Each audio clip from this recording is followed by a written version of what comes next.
بسم الله الرحمن الرحيم.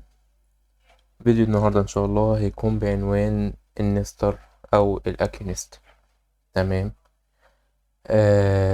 نستر 7 أو النستر أو خوارزميات التعشيق أو الحاجات دي كلها يعني إيه؟ طيب، بالنسبة يعني مبدئيا عندنا النستر 7 بيبقى من جهة خارجية خارج الجربة، شركة اسمها كوب ميتر. تمام. الشركة دي هي وظيفتها بتعمل زي نظام دونجل أو فلاشات أو يعني هي شركة متخصصة في النستنج بس، متخصصة في التعشيق فقط. تمام. ومش مع جيربر بس، مع أي برنامج تاني من ضمنهم أوبتيتكس. تمام كده. طيب، هو الإصدارات طبعا بس اللي احنا اللي لينا واللي احنا نتكلم فيه اللي هو جيربر. في إصدارين للنست. تمام. طيب، هو ايه الفرق ما بينه وما بين النست العادي؟ طيب، هل بيعلي كفاءة التعشيق، ولا ايه فايدته للجيربر، وايه ليه انا ممكن اشتري نست او نستر للنسخة اللي عندي؟ مبدئيا هو شغال من اول نسخ 9 لحد احدث نسخة 17 و18 في الجيربر، شغال مفيش اي مشاكل فيه. تمام. تمام. طيب، ايه اللي يخليني يعني افكر ان انا اجيب نستر 7 ما انا النست اللي عندي شغال مفيهوش اي مشاكل؟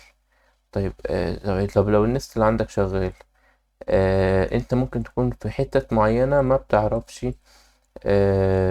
او ما بتتطرقش لميزات معينة. يعني مثلا عندنا ملف، وليكن انا شغال قطنيات، واخواتنا اللي شغالين قطنيات شغالين على طول تيوبلر، صح؟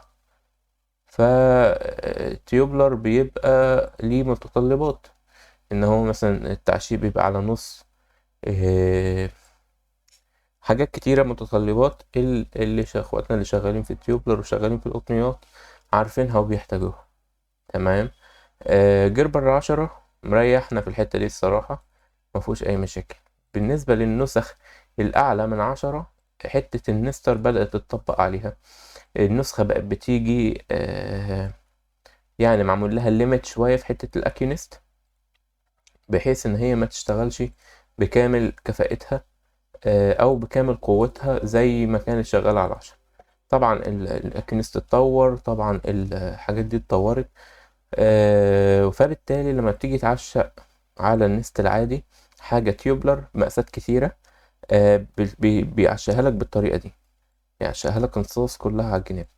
لو جربنا نعشقها تاني سند تو جربر أكيونست، وبالفعل عندنا النستر اللي على الجهاز نستر 6، يا مش هيعشقها، يا هيقولك ويعشقها لك كلها باتجاه واحد زي ما هي معمولة كده، ويسيب اللي في النص ده هالك واحنا مش هنستفاد بيه. ده لدرجة ان كفاءة الملف ده 22% كفاءة، يعني 88% او 78% فقط. فده ما يرضيش ربنا. تمام. و39 متر، مفيش بنك في الدنيا 39 متر. تمام. نديله بس اوكي، ونشوف ان النستر 6 هو كويس وكل حاجة، بس حتة ان احنا نطور لنستر 7 دي هتفتح معانا الاكينست على الاخر بكل كفاءته، بكل الاوبشنات اللي فيه، هتفتح معانا كفاءة اكتر، لان هي مش بتفتح الاكينست بس، هي بتحسن عملية النستنج من خلال ان هي بتبقى بترفع الخوارزميات او الذكاء الاصطناعي بتاع التعشيق، وبتحسنه بحيث ان هو يستفيد بالقدر الكافي من الجهاز، وفي المقابل بيديك كفاءة احسن. تمام. طبعا احنا شايفين النست بقاله دقيقة اهو، ولحد الان ما فتحش. ممكن تقولي النست ده مش شغال او في مشكلة او في اي حاجة، اقول لك لا، نجرب ملف عادي وليكن داتا 90 عادي، اللي هو المعتاد اللي احنا بنجرب عليه اي حاجة اهو.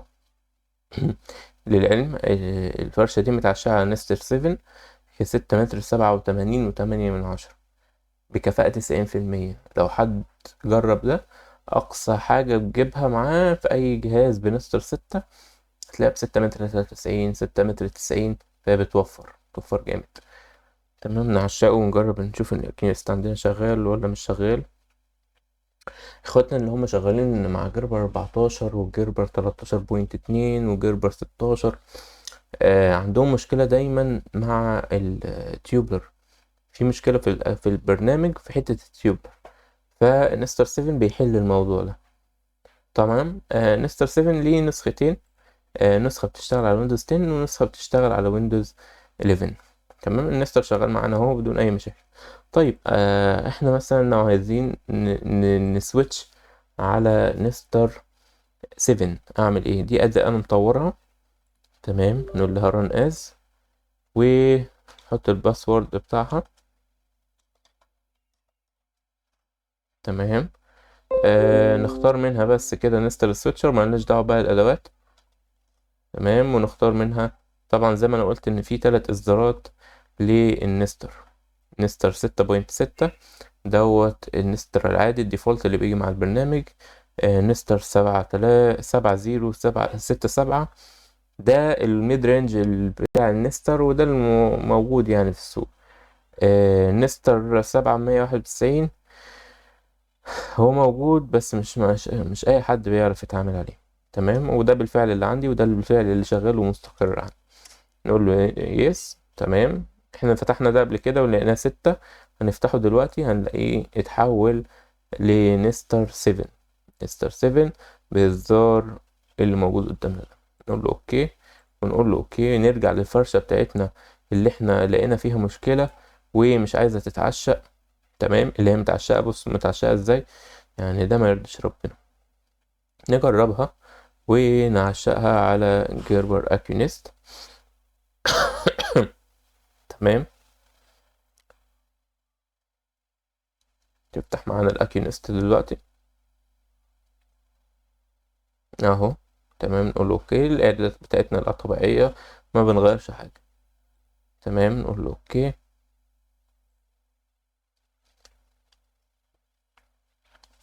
انتظر دقيقة بس يفتح معانا الاكيونست وهيظهر معانا الصفحة بتاعة التعشيق. فكده زي ما انا قلت ان هو بيرفع كفاءة التعشيق.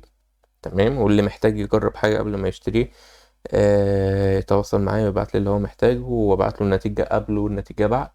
دي اول حاجة.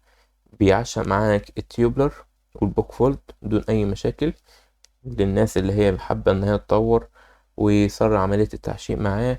بيعشق البوك فولد اللي هو جربر 14 او جربر 15 او اي جربر فيه مشكلة في حوار التيوبلر. فدي يعني احسن حاجتين فيه. تمام، اهو بالفعل فتح معانا اهو، ومعشق تيوبلر، عامل على الميرور هنا اهو وعامل على الميرور هنا اهو قطع طبعا وبالكفاءة اللي احنا شايفينها. طبعا كل ماركر ليه كفاءة، ومن ماركر لماركر الكفاءة بتختلف. حسبتها كتيرة و يعني حسبة الكفاءة بتعتمد على حدود الباترون، مش الفاقد. يعني بيجمع حدود الباترون مع بعضها ويطرحها من المستطيل اللي فيه الماركر بالمتر المربع، وبيطلع لك الكفاءة في الآخر. فدي الحسبة بتاعت الكفاءة يعني. تمام، احنا شرحنا كده دلوقتي يعني ايه نستر، وطبعا ان هو بيشتغل بجهة خارجية، برنامج خارجي بيكون مسؤول عن النست، و اسمه كوب ميتر بيشتغل. وممكن تطمن عن اصدار النست اللي عندك من الاداة اللي بتبقى موجودة جوه فولدر الاكيونست. تمام، تدوس عليه دبل كليك يقول لك حالة النست اللي عندك ايه. تمام، ده كان كده الفيديو بتاع شرح النستر. تمام، اللي محتاج نسخة من النستر يتواصل معايا. محتاج نسخة دايمة، محتاج نسخة مؤقتة تجربها، كل ده متاح. وهو سعره رمزي يعني، مش غالي، مش مقارنة بسعر الجيربر مش غالي. ده كان كده آخر الفيديو. كل سنة وانتم طيبين. أشوفكم في الفيديو الجاي. السلام عليكم.